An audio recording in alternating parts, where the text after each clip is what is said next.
Bem, pessoal, então chegamos aqui a nossa segunda videoaula, né? Vamos iniciar aqui então da aula número 4, tá? Formatando um trabalho científico, onde a gente vai ver agora então como que é construída essa capa, essa folha de rosto, né? Esses elementos que a gente tratou aí na videoaula anterior, ok? Então aqui o primeiro elemento, né, do nosso trabalho acadêmico é a capa, né? Então nós temos que ter aquele cuidado especial na confecção da capa, né? Então vamos ver como que a capa é constituída, né? O que é obrigatório, o que tem que instalar, aquilo que não precisa, né? Então formatação da capa. Então vejam vocês aqui que à direita eu coloquei já uma capa formatada aqui dentro do editor de texto, lógico que está fora de escala, né? Mas só para ter uma noção como que ela fica, né? Então a disposição das informações é variável e não existe um padrão fixo para a BNT. Então a BNT ela não amarra, tá, como que deve ser feita essa capa, ela só amarra quais são as informações que lá devem constar. Tá? Então por isso que a gente acessa a internet ali, faz uma consulta, pega um trabalho para dar uma verificada e ver aquela miscelânea de tipo de capa, de tipo de fonte, tipo de letra, tá? Às vezes inclusive capas coloridas, né? Mas a BNT, então, ela não amarra, mas ela recomenda, então, como nós já padronizamos, então, que a nossa fonte seja Arial no tamanho 12, inclusive pela capa, tá, pessoal?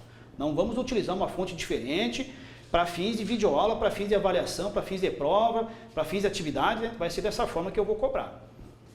Então, vamos lá. Iremos adotar, então, o seguinte modelo para os trabalhos. Então, a letra será Arial, né, no tamanho 12. Já foi falado, né? É facultada a utilização da logomarca da sua instituição de ensino. Então, nada impede que tenha a logomarca e colocar lá no cabeçalho da folha, conforme o modelo, né, que é disponibilizado no modelo. O exemplo é TEC Brasil, CPF, né, conforme for a situação. Então, no modelo, ela já vem, né, formatada como o que pode ter, o que pode não ter na capa lá. Então, é permitido o uso da logomarca. Tá?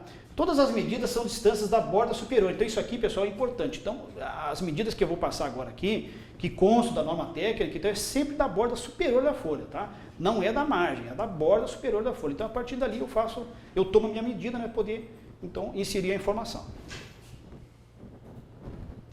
Então, aqueles elementos que devem conter na capa, então, que vem na norma técnica, né, na BNT, que devem estar lá, tá? Às vezes tem uma informação a mais, né, mas isso é conforme o modelo. Mas aqui, o que não pode faltar, o que seria? O nome da instituição de ensino, tá? Porque inclusive a própria norma técnica fala que é opcional, tá? Mas nós vamos utilizar aqui, vai ter lá o nome de instituição de ensino, vamos então encarar como sendo obrigatório. Tá? O nome do autor, o nome do estudante, né? Quem está confeccionando, quem está produzindo aquele trabalho acadêmico, né? O título, né? O subtítulo quando houver, que tem até inclusive uma forma de colocar esse subtítulo, que a gente vai verificar mais para frente. Tá? O número de volumes, tá? O que fala a norma técnica, pessoal? E na prática também, inclusive eu utilizo muito no local de trabalho, não é interessante um trabalho acadêmico, qualquer tipo de trabalho, um edital, um exemplo, né, edital de licitação, que é onde eu mexo especificamente, com mais de 100 folhas. Tá? Então, ultrapassou 100 folhas, tá? Eu passo para um segundo volume e devo identificar isso na capa. Tá? Capa, lá eu coloco o segundo volume, mesma capa, só identificando que é o segundo volume. Vale também, então, para o nosso trabalho acadêmico. Local da instituição e o ano da entrega. Então, vamos verificar como que isso fica na prática. Aí, pessoal. Então, aqui à esquerda, aqui nós temos o exemplo da nossa apostila, né? E à direita temos aqui a nossa capa, então, já formatada dentro do editor de texto. Ok? Então, observem as medidas lá. Então, o nome da instituição de ensino a 3 centímetros da borda superior, né? Em caixa alta, centralizado. Depois vem lá o nome do aluno, né? O nome do autor a 5 centímetros da borda, também em caixa alta, né? Maiúsculo, centralizado. Lá 11 centímetros, né? Aproximadamente ali o título, né? Conforme o tamanho do título, às vezes um título maior, né? Ele não vai ficar exatamente nessa medida. Mas é como referência, tá? Por isso que é sempre baixado um modelo para que não haja ali aquela miscelânea de capa, de uma forma ou de outra forma, né? E ao final, até ali no rodapé da capa, lá então o local da entrega, né? E o ano da entrega, tá? Conforme está ali no nosso modelo e conforme está aqui no modelo já formatado, tá? E aqui então, aquilo que tem que constar na nossa capa, tá? Lembrando, tá? Arial número 12, tamanho 12 para a nossa capa. Bem, pessoal, então chegamos aqui ao nosso segundo elemento, né? Do nosso trabalho acadêmico, que é a folha de rosto, né? Que traz um pouquinho mais de informação, né? Além da capa. A capa é mais resumida, a folha de rosto, então ela traz um pouco mais de informação. Tá? Quais seriam essas informações aí? Então, vem lá, o nome do autor, o título, né? Que deve ser claro, preciso, identificar o conteúdo do trabalho, né? Não tem muito o que se falar sobre isso. O subtítulo, então, quando houver, né? Ele deve vir, então, ele deve para evidenciar a sua subordinação, então ele deve vir através do sinal de 2 pontos. Então, o título, 2 pontos, o subtítulo, normalmente abaixo, né, na segunda linha, ok? Aí não é escrita normal, não é em caixa alta, conforme o modelo, tá? Normalmente, quando é baixado o modelo, já se coloca como deve aparecer esse subtítulo aí, tá? O número de volumes, pessoal, o que é número de volumes? Então tem trabalho acadêmico que às vezes ele fica extenso, tá? Ele fica enorme, então há necessidade que se fracione esse trabalho aí. Então não é interessante que um trabalho acadêmico, um trabalho científico tenha mais de 100 páginas no mesmo volume, fica ruim até de manusear, né? Imagina imprimir aquilo lá, fica ruim, o cara não consegue nem levantar o trabalho, né? Então ele fraciona, volume 1, 2, 3, né, conforme for a situação. Normalmente tem um volume só. Tá? Depois ali temos a natureza, né, que é uma dissertação, uma tese, né, outros, né, objetivo, qual é o objetivo do trabalho, a conclusão de curso, o nome da instituição a que é submetida, a área de concentração e assim vai, né? O nome do orientador e se houver também do co-orientador, ok? O local da instituição e o ano da entrega. Então vamos ver como é que fica na prática. Então tá aí o exemplo, ó, pessoal. Então aqui à esquerda conforme o modelo da apostila e aqui à direita então já formatado no editor de texto. Tá? Lógico que tá fora da escala, né? Porque não há como ficar na escala. Então veja ali, o nome do aluno a 5 centímetros, né? Centralizado, caixa alta, mais ou menos a 11 centímetros vem o título, né? A natureza do trabalho, né? Qual é o objetivo do trabalho, qual é a finalidade, para que ele serve. Ok? Mais ou menos a 17 centímetros e aqui então a 22,5 centímetros o nome do orientador, né? Se tiver só um, se tiver vários, vai acrescentando ali, tá? Aí o cara vai ajustando, por isso que eu falo aproximadamente, porque conforme o número a quantidade de informação que eu vou inserindo, eu vou ajustando a minha folha de rosto. Okay? E ali embaixo, então, né, lá no rodapé da folha, a cidade e o ano da entrega. Aqui a formatação já, ó, como fica bonito, fica um trabalho bem apresentado, né, de muito fácil leitura. Né? Bem, a folha de aprovação então, é outro elemento, pessoal, de caráter obrigatório. Então tem que estar lá, né? Não pode faltar esse elemento aí. Okay? Vamos verificar então o que deve constar na folha de aprovação. Então temos aqui então, a folha de aprovação aqui à direita, né, já formatada dentro do editor de texto, e ali os elementos que devem estar lá, né, que é o autor, né, o nome do estudante, o título, o subtítulo, a natureza, o objetivo, né, o nome da instituição, tal, o local e a data de aprovação, né, se o estudante for aprovado, que acredito que todos serão, e o nome, a assinatura e a instituição dos membros componentes da banca examinadora, né, temida banca, né, conforme a banca ali o aluno já treme, né, então vai ali a banca examinadora também, se for um, é 1, 2, 3, a quantia que for, tá? E o cara vai ajustando a sua folha de aprovação. Bem, pessoal, chegamos aqui então ao último elemento que constitui essa fase pré-textual, né? A chamada fase externa do nosso trabalho acadêmico, do nosso trabalho científico, que é o sumário, tá? Então, o sumário, eu considero o sumário um dos elementos mais importantes do nosso trabalho, por quê? Através dele eu consigo visualizar todo o trabalho sem ler. Né? Eu dou uma olhadinha ali, já vejo qual é o assunto, vejo o que faz parte daquele trabalho, eu vejo qual é a ideia, né, que o estudante, que o autor vai defender, tá? Através do sumário. Então o sumário ele tem que ser bem feito, bem confeccionado para facilitar aí, o manuseio, tá, do nosso trabalho. Quando ele é feito de forma digital, o editor de texto ele costuma facilitar muito essa confecção do sumário, mas quando ele vai ser impresso, né, tem que tomar cuidado, tem que numerar certinho as folhas lá, senão acaba não se achando. Né? Então, no sumário, qual é a finalidade do nosso sumário? Né? A finalidade didática, conforme a nossa apostila lá. Então, a finalidade do sumário é dar uma visão geral do trabalho e facilitar a localização dos assuntos. Óbvio, né? Deve conter o indicativo numérico de cada seção, o título da seção e a paginação separados por uma linha pontilhada, como já é de conhecimento de todos. Né? O espaçamento do sumário, então isso aqui varia muito, pessoal. Então, existe uma norma brasileira, uma norma técnica da BNT, que ela regula a confecção do sumário, do índice, né? Que não é o objetivo da nossa aula, né? Mas, para fins de padronização, para fins de avaliação, para fins de prova, né? Se por acaso eu for cobrar isso de vocês na prova, então como que será? Então, as entrelinhas do sumário, o espaço é simples. Então, se eu estou no título, nas subdivisões daquele título, eu vou usar, então, o espaçamento simples, tá? Entre um título e outro, então, eu já vou usar o espaçamento duplo, né? Para diferenciar, né? Entre um título e outro e facilitar também a minha localização dentro do sumário ali. Tá? Os títulos dos capítulos, seções primárias, são escritos em letras maiúsculas. Então, pessoal, sempre em letra maiúscula. Não é admissível a letra minúscula. Tá? A norma fala isso aí. Tá? Podendo ser negrito ou não. Aí varia. Aí tem negrito, não negrito, às vezes sublinha, né? Conforme o modelo. Né? Vamos ver na prática aqui 2 exemplos que eu coloquei aqui. O exemplo aqui à esquerda é o exemplo da nossa apostila. Tá? Vejam vocês ali que os assuntos principais eles estão em caixa alta, porém não estão em negrito. Mas é um modelo disponibilizado e se fosse o nosso trabalho seria dessa forma que nós iríamos fazer. Né? Aqui à direita um outro modelo, uma consulta rápida aí que eu fiz na norma técnica. Tá? Também trazendo aqui, então, vejam que já os assuntos principais eles estão negritados, inclusive as subdivisões né, são negritadas, né? Só a subdivisão da subdivisão que não é. É um outro tipo de sumário, também está bem feito, né, bem apresentado, fácil de ler, né? O sumário tem essa finalidade, ok?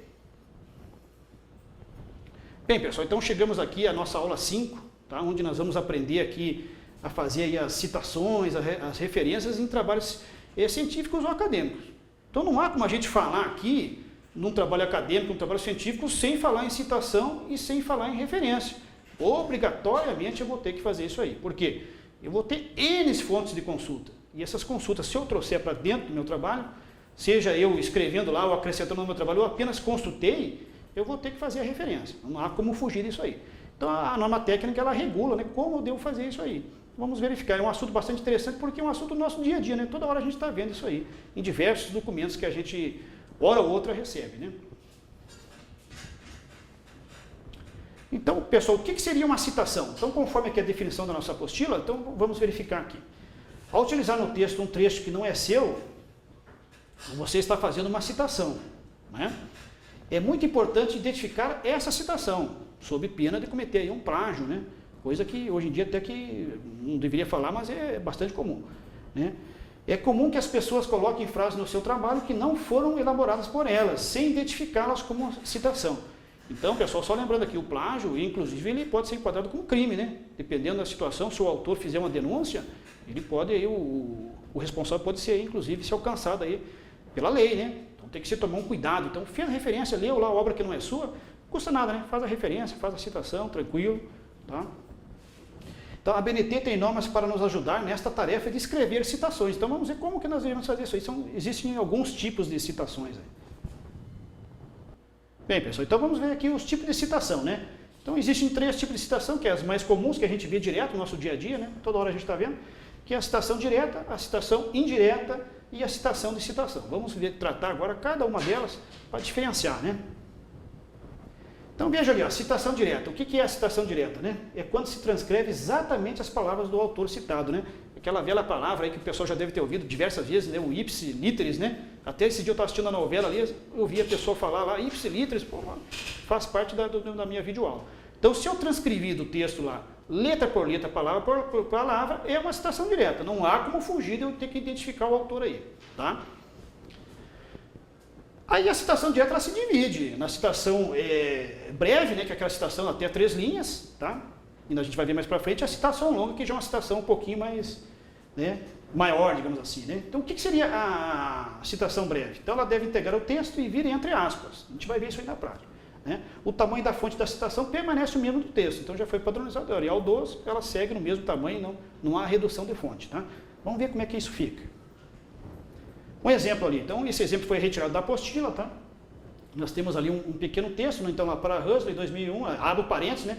2001, que é o ano da publicação dele, tá? Vírgula, o P ponto, que é a página, 175, aí eu trago, vírgula, fecho o parênteses, vírgula, abro, né, as aspas e trago ali a citação, tá? E coloco lá, com uma infinidade de precauções inteiramente supérfluas, tá? Fecho aspas, há um símbolo de supressão, vocês viram no final ali um símbolo de supressão, esse texto então ele continua, e sigo, tá, no meu texto ali.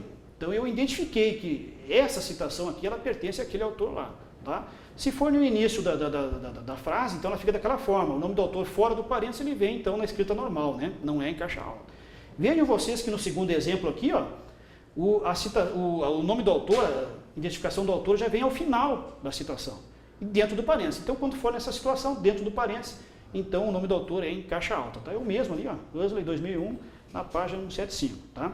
Então, eu já comecei direto com a citação, abri aspas, fiz a citação, fechei aspas e já identifiquei, tá, de imediato o autor, tá? Isso aí, então, é uma citação direta. Citações, então, com mais de 3 linhas, que lá foi uma citação curta, né, que ela vem dentro do corpo do texto, não muda a fonte e tal, né? Esse tipo de citação aqui, pessoal, que é chamada citação longa, tá? A gente vê muito isso aí no jurídico, no meio jurídico. No meio jurídico, eles adoram colocar esse tipo de citação, e ficam citando 200 autores lá, colocam lá, às vezes o assunto ele tem 3 ou 4 linhas e a citação tem 20, tá? Isso é comum. Então, é muito utilizado no meio jurídico e também no meio acadêmico, quando se faz muita consulta, né? As chamadas citações longas. Aí. Então, vamos ver aqui como que ela deve ser feita, né? Vamos fazer uma leitura aqui, ó. Então, citação com mais de 3 linhas. Então, o recuo de 4 centímetros na margem esquerda, né? Estamos verificando ali à direita. A letra, então, ela deve ser um tamanho menor. Então, quando nós padronizamos a fonte 12, vamos utilizar, então, a fonte 10 para fazer a citação longa, para dar aquele destaque, né? As entrelinhas, então, nesse caso, são entrelinhas, o espaçamento simples, tá? E, logicamente, que é justificado, né? O alinhamento é justificado. Né? Não deverão ter aspas, então, entre o texto da citação e o restante do trabalho, deve-se deixar 2 espaços duplos antes e depois da citação, para dar aquele maior destaque. Então, vejam aqui à direita, tá? O exemplo que eu coloquei aqui, né? Vejo que a citação está em amarelo ali, né? Está, como dizem, amarelada, né? Para que então vocês verifiquem como que ela fica no texto. Ela fica bem nítida, né? O cara pegou aquela página, a primeira coisa que ele enxerga é a citação longa, tá? Se for o caso, ele lê, senão às vezes ele nem lê, tá? E também tem que trazer ali a minha referência. A referência pode vir antes da citação, tá? Como no nosso primeiro exemplo, está ali o autor, né? Abri parênteses, identifiquei ano, página, tá? Ou pode vir dentro da própria citação ao final dela, tá? Tudo dentro de parênteses, nome do autor em caixa alta, né? Também ano e página, tá? Fecha o parênteses, ok? Então essa aí é a citação longa, né? Com mais de 3 linhas. Bem, pessoal, chegamos aqui, então aqui na citação indireta, ou seja, o que seria a citação indireta? Então eu li lá uma matéria, li um texto lá, tá? Achei aquilo interessante, eu vou trazer para dentro do meu trabalho, tá? Só que eu vou utilizar minhas palavras, ok? Então é isso aí que você chama então, a citação indireta. Então ali é quando expressamos o pensamento de outra pessoa com as nossas próprias palavras, tá? Requer, lógico, requer conhecimento, né? Requer domínio daquele assunto ali, né? Senão o cara pode escrever bobagem. Então ela é incluída no texto, sem aspas, e o número da página é opcional. Se aquela citação indireta eu tirei de uma página específica, ali que eu fiquei, eu posso até colocar. A norma ela não diz que não pode. Mas normalmente a gente não vê a página, porque é uma consulta muito genérica, né? A ideia é muito genérica, então não tem como precisar a página. Por isso que a página normalmente não aparece, não é mencionada, né? Deve-se indicar o nome do autor em letras minúsculas, se estiver no corpo do texto, e seguido do ano em parênteses, tá? Semelhante a outras citações que a gente já viu.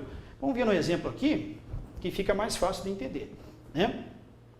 Então nós temos o exemplo aqui, ó, né? Depois de analisar a situação, né, no avô aqui, ó, 1993, entre parênteses, então é o ano da obra dele, então eu fui lá e li a obra e trouxe essa informação para o meu trabalho, né? Coloquei com as minhas palavras, mas identifiquei ali, tá, o autor dessa ideia aí, ok? Nós aprendemos lá no módulo 1 como fazer isso aí, né? Através de uma resenha, né?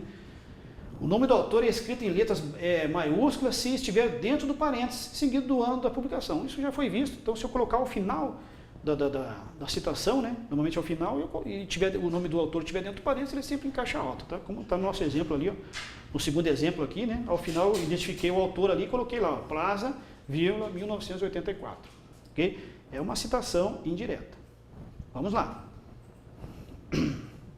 Aqui, pessoal, então, aquelas situações, né? Que diversos autores, o autor possui diversas obras no mesmo ano, né? Assim vai indo, né? Então, são N situações que podem acontecer. Vamos dar uma verificada, como que isso ocorre, né? Conforme a nossa apostila, né? Sem se alongar muito. No caso do autor possuir outras obras, elas serão diferenciadas pela data da publicação, tá? Havendo mais de uma obra no mesmo ano, eu vou acrescentar uma letra lá. Então, isso aqui também a gente vê com frequência, né? Então, temos ali o nosso autor como exemplo, né? O Costenaro ali. Ele tem uma obra em 95 e tem uma segunda obra no mesmo ano, então 95B. E tem uma terceira obra em 2003, tá? Se a gente fosse mencionar, é lógico, a consulta foi feita nessas 3 obras, então por isso que elas estão constando ali. Se a consulta tivesse sido realizada apenas numa obra, e essa obra é a segunda, então bastaria eu colocar ali, então, 1995B, para identificar que foi a segunda obra daquele ano, que foi a obra que eu consultei e trouxe para o meu trabalho. Ok? Aqui, ó, então seguindo aqui, pessoal, quando o mesmo autor encontra-se em obras distintas, então diversas obras, né, deve ser apresentado o nome seguido dos diferentes anos de publicação, separados por vírgula, exemplo. Então isso aqui também é bem básico, né? Eu tenho um exemplo que eu mesmo citei lá o amarelo que é azul, né? E coloquei, então ele tem uma obra em 2001, vírgula, tem uma obra em 2003, se tivesse mais eu ia colocando, mas lógico, pessoal, vamos se atentar que eu só vou colocar ali aquilo que eu consultei, não é necessário eu sair colocando tudo quanto que é obra que o autor publicou, né? Tá? Só apenas aquelas obras que foram consultadas. As citações de autores diferentes, de obras diversas, né, que forem mencionadas simultaneamente, devem ser separadas por ponto e vírgula, em ordem alfabética. Então, aquela pessoa que gosta de ler muito, né, lê bastante, diversos autores ao mesmo tempo, tá? E vai trazer isso para dentro do trabalho dele, Então ele vai fazer a citação dessa forma que está aqui. Então está o nosso exemplo ali, ó, embaixo, ali aqui no nosso rodapé aqui, no rodapé aqui da nossa videoaula. Então ali, ó, Fagundes, né, vírgula 2001, ponto e vírgula, o próximo autor, né, o Jumes ali, ó, vírgula 2013, assim vai indo, ponto e vírgula, Ribeiro, 2005, tá? E fecha o parênteses, ok? Então, 3 autores aí que foram lidos simultaneamente e foram mencionados naquela ideia ali que ele produziu. Citação de citação, pessoal. Então, o que seria uma citação de citação? É aquela citação que já foi citada em outro livro, né? Ou eu estou citando, no mínimo, ela já pela terceira vez. O autor fez, né, o autor produziu aquele texto lá, foi citado uma vez, e eu já estou citando a terceira vez, quarta, quinta, conforme for a situação, tá? O que seria? Então, é quando for feita uma citação de alguma passagem já citada em outra obra. Então, ela já constou em outra obra, já como citação, ok? Se num trabalho foi feita uma citação de alguma passagem já citada em outra obra, deve-se indicar o sobrenome do autor da passagem, seguido da palavra apud. Olha só que interessante, né? Você viu a primeira palavra latina aí, né? Tá? O que quer dizer isso? Então, a gente vê com muita frequência essa palavra. Até um tempo atrás, eu desconhecia o porquê dessa palavra. Depois, com o tempo, a gente vai fazendo trabalho, acaba fazendo faculdade, se obriga a conhecer isso aí. Tá? Então, tá aí a nossa primeira palavra latina, apud, quer dizer segundo, conforme, né, citado por, de acordo com, né? E o sobrenome do autor que faz a citação. Então, na prática, seria isso aqui, ó. Tá? Temos aqui o nosso exemplo, tá? Um texto ali, tem até uma supressão no meio para não ficar tão longo, ali no início, né? E aqui vem a nossa identificação do autor, né?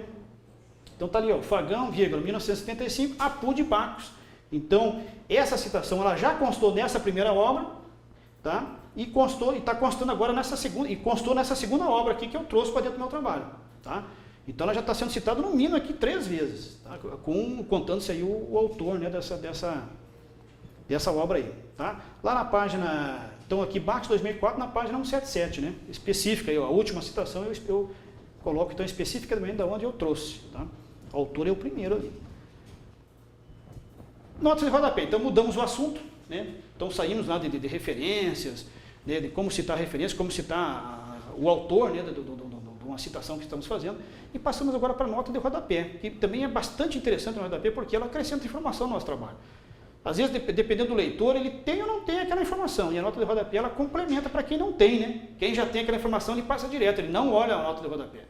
E quem não tem, não, ele vai na nota de rodapé, opa, complementa a informação, ele consegue ter um entendimento melhor de uma palavra, de um contexto ali que a gente está desenvolvendo, ok? Então, como que é inserido no texto, como que é colocado essa nota de rodapé? O editor de texto, ele já tem, né, ele já tem lá um comandozinho lá que ele já insere automaticamente na nota de rodapé. Então, seria dessa forma aí, ó, são digitadas dentro da margem, né, ficam separadas com espaço simples, de entrelinhas, a nota de rodapé, já lá embaixo, tá? E um filete de 3 centímetros a partir da margem esquerda. Então tem um filetezinho lá embaixo, lá no rodapé da página, né, de 3 centímetros, e logo abaixo vem a notinha, né? A gente vai ver no nosso exemplo ali, tá? Aqui indicado no texto por um número sequencial superescrito. Então lá no corpo do texto está lá o númerozinho que indica a sequência dessa nota de rodapé. É semelhante ao que nós colocamos aqui na nossa videoaula. O 1, né? E um texto ali, né? O XXX ali. Tá? Então elas respeitam o alinhamento do nosso trabalho, né? E a margem do texto, respeita o alinhamento e a margem do texto, tá? Nada muda. E o expoente, então, fica sempre destacado. O próprio editor de texto, ele cria isso aí, tá, pessoal? Não, eu vou 3 centímetros. O próprio editor já cria automaticamente esse filetezinho aí, tá? Aí, então, aqui, ó, eu fiz aqui uma formatação, já usando o nosso editor de texto, né? De uma nota de rodapé. Então, tem um pequeno texto lá em cima, né? Na parte superior do documento, tá? E ali, ao final, então, uma identificação que tem uma notinha no rodapé, que é a primeira, né? Número 1 lá, o expoentezinho lá. Ok? E aqui embaixo, então, vocês verifiquem ali, ó, que está ali o filetezinho de 3 centímetros, né? E já a notinha do rodapé, né? Explicando o que quer dizer lá aquele assunto, o contexto daquele assunto lá. Tá? Então, isso aí a gente utiliza bastante, vem também em diversos documentos, né? É bastante colocado essas notinhas de rodapé para fins de complemento da informação, tá? Aquela velha historinha. Quem não precisa ler, não lê, tá? Mas quem não tem o conhecimento que aquela outra pessoa tem, ele vai ali ler, ver, não, opa, entendi, quer dizer isso, tá? Então a notinha de rodapé, ela é importante e a norma técnica ela traz uma forma que a gente deve inserir essas notinhas de rodapé, não é de qualquer jeito, né? Vocês viram que o próprio editor de texto ele já tem um botãozinho lá só para inserir a notinha de rodapé. Bem, pessoal, então chegamos aqui, ó, o próximo item do nosso módulo 2 aí, né, que são as referências. Então eu estou fazendo meu trabalho acadêmico, né, estou concluindo meu trabalho acadêmico, meu trabalho científico, seja lá o que for, né, e eu preciso então ao final desse trabalho inserir as referências. Então aonde eu fui buscar essas informações, né? Então eu tenho que ir lá e colocar. E existe uma forma então de eu inserir essas informações no nosso trabalho. A própria norma técnica então ela traz, tá, uma forma de inserir isso aí, ok? Existe uma norma específica que regula, né, a apresentação de como deve ser formatada as referências. Mas foi acrescentado aqui conforme, inclusive, seguindo a nossa apostila aí. Tá? Então, qual seria aí a definição? Eu tenho utilizado em qualquer situação, independentemente do tipo de fonte, estando ou não citado no trabalho monográfico, né? Então, por exemplo, aquela obra que eu apenas consultei, eu devo, inclusive, colocar na referência. Ela foi apenas consultada, ela não integrou o meu trabalho, mas eu consultei. Então, eu tenho que colocar lá, tá? Esse tem sido o mais usado nos dias de hoje, devido às novas fontes de informação eletrônicas e virtuais, né, sites, CD-ROMs e e-mail. Então, antigamente você falava lá as famosas referências bibliográficas, né? Hoje em dia, pessoal, não se utiliza mais esse termo referências bibliográficas. Não se consulta mais só livros, né? Então, é só apenas referências, porque a fonte de consulta hoje são N's, né? N, principalmente aí a internet, né? Vamos lá. Para a formatação das referências, usa-se alinhamento sempre à esquerda, tá? Então a norma técnica traz isso. O alinhamento então, da referência ele é sempre à esquerda, tá? Não é justificado. E a gente vê justificar. Então vamos seguir sempre o modelo, né? Conforme o modelo baixado. A norma técnica fala alinhamento à esquerda, tá? E é o que traz também, inclusive, na nossa apostila. Tá, alinhamento à esquerda, né? E o espaçamento é simples nas entrelinhas da referência. Então, dentro da própria referência ali, passou para a segunda linha, então o interlinhas é simples. Tá? E duplo entre uma referência e outra para dar aquele destaque, né? Conseguir me achar rapidamente ali na referência.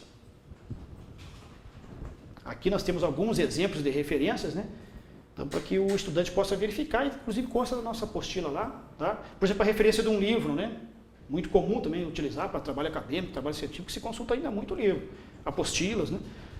Então, como é que fica ali? Então, o sobrenome do autor, né? O prenome do autor, né? O título, o subtítulo, se houver, a edição, o local da publicação, a editora, o ano. Então, pode ter essas informações, pode ter mais informações, né? Depende, né? Quanto mais informação, melhor, lógico. Por exemplo, assim, às vezes tem volume do livro, né? Que aqui na periodicidade do livro, né? Pode ser aceito também, pode ser colocado, não há problema. E aqui, ó, em preto aqui, ó, está o nosso exemplo, né? Então, lá, o Ronaldo Duarte, que é o nosso autor, o título, né? Cinema e Educação, ali a cidade da publicação, Belo Horizonte, a editora e o ano, né? Autêntica 2012. Podia ter aqui edição, podia ter volume, se fosse o caso. É acrescentado, né?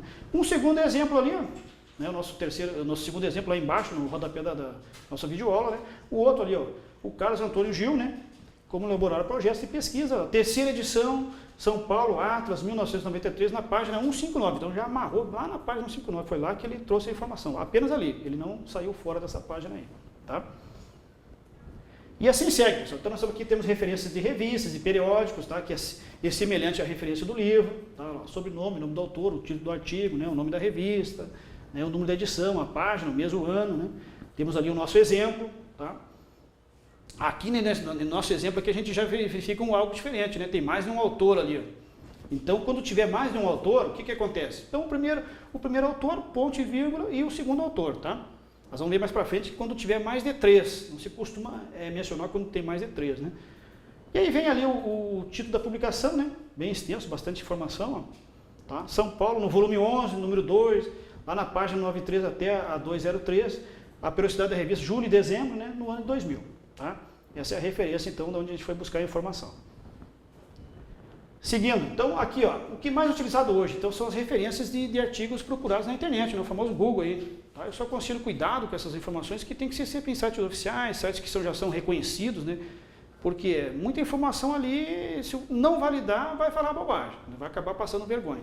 Tá? Então, tomem cuidado com as consultas feitas na internet. Tá? Então, tem ali um exemplo, ó, de como deve ser mencionado. Então, é importantíssimo. Eu consultei a internet, eu tenho que fazer a referência, tá? Desse site que foi consultado aí. E aí já apareceu outra palavra latina ali interessante. Ó. Então, temos um exemplo ali, ó. O B. Dulce Almeida ali, né? E o eteal ali, o etial, né? Conforme alguns preferem aí, ó. Outra palavra latina que diga o quê? Que esse artigo da internet possui mais de 3 autores. Tá? Quando são mais de 3 autores, eu cito apenas o primeiro, normalmente o mais importante. E coloco essa expressão latina aí, tá? Identifica que existem mais 3, 4, né, autores aí. E aí vem o título, né, da publicação, bem extenso também, bastante informação, tá? E aí o mais importante, pessoal, é colocar onde está disponível essa informação, como eu faço para consultar e validar essa informação. Então, disponível bota o endereço da internet completo, daquela forma que está ali, tá? E outra coisa importantíssima, eu preciso colocar o dia, a data, né, específica que eu acessei essa informação, porque a informação hoje na internet ela é muito volátil, hoje está lá e amanhã depois já não está mais, tá? Então é importantíssimo que se coloque o dia do acesso, isso aí é primordial, tá? Muito utilizado, a gente no meu local de trabalho, a gente invalida muita informação porque a pessoa não coloca quando que ela acessou a informação, não há como a gente ir lá e consultar, fica difícil, então a gente já nem recebe às vezes o documento, tá? Isso é importantíssimo, então não deixem faltar o site completo, né, como está lá na internet e a data que ele fez esse acesso aí, tá? E coloca ali como referência, né, ele consultou, né. Bem, pessoal, então chegamos ao final de mais um módulo, tá? Eu desejo a todos aí sucesso nas avaliações, nas atividades, né, que estão sendo propostas aí para a disciplina, tá? E aconselho que o pessoal então faça, né, as atividades previstas na nossa apostila, lá na página 34, na página 39, na página 47, tá?